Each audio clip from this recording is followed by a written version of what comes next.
అండి, ఇవాళ వచ్చేసి మనము గుత్తొంకాయ చేసుకోబోతున్నాం అనమాట. గుత్తొంకాయ మా రాయలసీమ సైడ్ అయితే నూనె వంకాయ అని అంటారు. నూనె వంకాయన్నా గుత్తొంకాయన్నా మసాలా వంకాయన్నా అంతా ఒకటే అన్నమాట. ఇక్కడ నేనైతే పల్లీలు తీసుకున్నాను, చూసారా క్వాంటిటీ జస్ట్ కొన్ని తీసుకున్నాను అనమాట. అండ్ అలాగే 2 స్పూన్లు నువ్వులు యాడ్ చేశాను. అండ్ ఒక ఫుల్ టేబుల్ స్పూన్ జీలకర్ర, ఒక 4 లవంగాలు, ఒక చిన్న దాల్చిన చెక్క, 2 యాలకులు అండ్ అలాగే కొన్ని మిరియాలు యాడ్ చేశాను. అండ్ ఇందులో ఫైనల్గా కొద్దిగా కొబ్బరి ముక్కలుగా కట్ చేసుకొని యాడ్ చేసుకొని ఇవన్నీ వేయించుకోవాలి. ఇవన్నీ దూరగా వేయించుకోవాలన్నమాట. ఇవన్నీ బాగా వేగిపోయాక మిక్సీ జార్లోకి తీసుకొని కాస్త ఉప్పు అండ్ అలాగే ధనియాల పొడి, ధనియాలు వేయించుకోవచ్చు, లేదంటే నా దగ్గర ధనియాల పొడి ఉంది కాబట్టి నేను డైరెక్ట్గా వేసుకున్నాను. మీరు కావాలంటే వేయించుకోవచ్చు కూడా. అండ్ అలాగే ఇక్కడ ఒక చిన్న టేబుల్ స్పూన్ పసుపు యాడ్ చేశానండి. అండ్ ఫైనల్గా వచ్చేసి ఇందులో కారపొడి యాడ్ చేసుకుంటున్నాను. కారపొడి మీ టేస్ట్కి తగ్గట్టు, మీ స్పైసీనెస్కి తగ్గట్టు యాడ్ చేసుకోండి. నేనైతే దాదాపు 3 టేబుల్ స్పూన్స్ వరకు యాడ్ చేశాను అనమాట. ఫైనల్గా పౌడర్ అంతా కూడా ఇలా మనం గ్రైండ్ చేసేసుకోవాలి. అయితే ఇందులో కాస్త చింతపండు కూడా డ్రైగా ఉన్నది యాడ్ చేసేసి నేను గ్రైండ్ చేసుకుంటున్నాను. ఒకవేళ మీరు చింతపండు నానబెట్టి ప్యూరీ లాగా చేసుకోవాలంటే కూడా చేసుకోవచ్చు. ఫైనల్గా మసాలా అయితే రెడీ అయిపోయింది. ఇప్పుడు ఇందులో అల్లం వెల్లుల్లి పేస్ట్ ఒక 2 టేబుల్ స్పూన్ల వరకు యాడ్ చేశాను. ఇలా యాడ్ చేసిన తర్వాత మొత్తం కూడా బాగా కలిపేసుకోవాలన్నమాట. సాల్ట్ ఇక్కడ మీరు కాస్త రుచి చూసి కావాలంటే మసాలా కొద్దిగా రుచి చూసి యాడ్ చేసుకోవచ్చు. నేనైతే డైరెక్ట్గా అందులో యాడ్ చేసేసాను. ఇంకా మసాలా డ్రైగా లేకుండా కాస్త వాటర్ యాడ్ చేసుకుంటూ దీన్ని మిక్స్ చేసుకున్నాను అనమాట. ఇంకా వంకాయల్ని మనం రెడీ చేసుకోవాలి.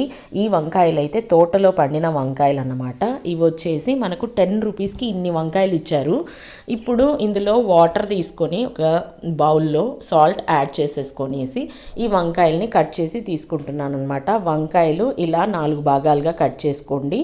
ఇవన్నీ అందరికీ తెలిసిందే కదా. కాస్త తొడిమెల భాగంలో కట్ చేసుకొని అండ్ 4 భాగాలుగా వంకాయలని విడదీసి కట్ చేసుకోండి. ఇప్పుడు ఇందులోకి మసాలా కూర్చుకోవడమే అనమాట.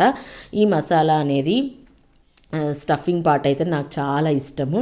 చక్కగా ఇలా మసాలా అంతా కూడా మొత్తం వంకాయలో పట్టే విధంగా స్టఫ్ చేసేసుకోండి. ఈ స్టఫింగ్ వన్స్ అయిపోయిన తర్వాత ఈ మసాలా అయితే అలాగే స్టోర్ చేసి పెట్టుకుంటారనమాట.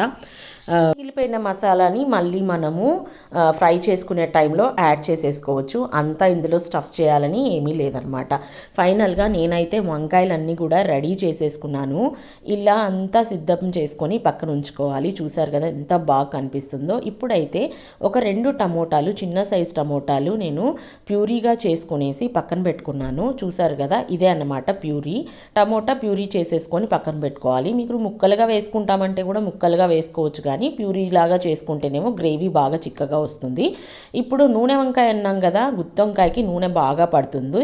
నూనె యాడ్ చేసుకున్న తర్వాత పోపు దినుసులు అండ్ అలాగే కరివేపాకు, ఉల్లిపాయలు యాడ్ చేసుకొని వీటిని చక్కగా ఫ్రై చేసుకోవాలి.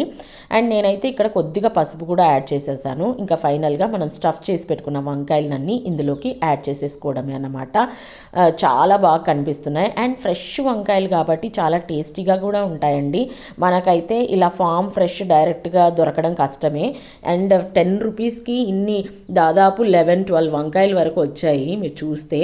అండ్ ఒక్కసారి ఆయిల్లో మగ్గించుకోవాలి. మూత పెట్టుకుంటూ ఆయిల్లో మగ్గించుకుంటూ కలుపుకుంటూ ఒక 2 నిమిషాల వరకు ఇలా చేసుకోవాలి. సో దట్ మనకు వంకాయ అంతా కూడా బాగా మగ్గిపోతుంది. అండ్ ఫైనల్గా నాకు మిగిలిపోయిన మసాలా అంతా కూడా యాడ్ చేసుకొని ఇదే మసాలా అంతా కూడా వేయించుకుంటూ యాడ్ చేసుకున్నాను. చూసారు కదా. అండ్ ఇప్పుడైతే నేను ఇందులోకి ప్యూరీ యాడ్ చేస్తాను అనమాట. ఇక్కడ కూడా మనము ఇప్పుడు వాటర్ యాడ్ చేయకూడదు. అంతా కూడా ఇక్కడ ఈ టమోటా ప్యూరీతో మాత్రమే ఉడికిపోవాలి అండ్ మగ్గిపోవాలన్నమాట. కాస్త ప్యూరీలో ఏదైనా వాటర్ యాడ్ చేసుకొని ఆ మిగిలిన ప్యూరీని కూడా ఇందులోకి యాడ్ చేసేసుకోండి. చాలా చాలా టేస్టీగా ఉంటుంది. మూత పెట్టుకుంటూ అండ్ అలాగే ఒకసారి అలా కలుపుకుంటూ ఉడికించుకోండి వంకాయని. చాలా టేస్టీగా ఉంటుంది. కుక్కర్లో మీరు చేసుకోవాలంటే కూడా చేసుకోవచ్చు. చూసారు కదా, ఆయిల్ అంతా కూడా ఇలా పైకి వస్తుంది, పక్కకు వస్తుంది అని అనుకున్నప్పుడు మనకు వంకాయలు కూడా ఉడికిపోతే ఇంకా ఫైనల్గా మనం కొత్తిమీర యాడ్ చేసేసుకొని వన్స్ అలా కలిపేసుకొని దించేసుకోవడమే అనమాట. ఈ వంకాయ కూర బగారా రైస్లో కానీ, నార్మల్ వైట్ రైస్లో కానీ, రొట్టెలో కానీ, చపాతీలో కానీ ఇలా దేనికైనా కూడా చాలా చాలా టేస్టీగా ఉంటుంది. నా రెసిపీ మీరు ఒకసారి ట్రై చేసి కామెంట్ సెక్షన్లో కామెంట్ చేయండి ఎలా వచ్చిందని. ఈ వంకాయ కర్రీ మీకు నచ్చినట్లయితే please like, share and subscribe.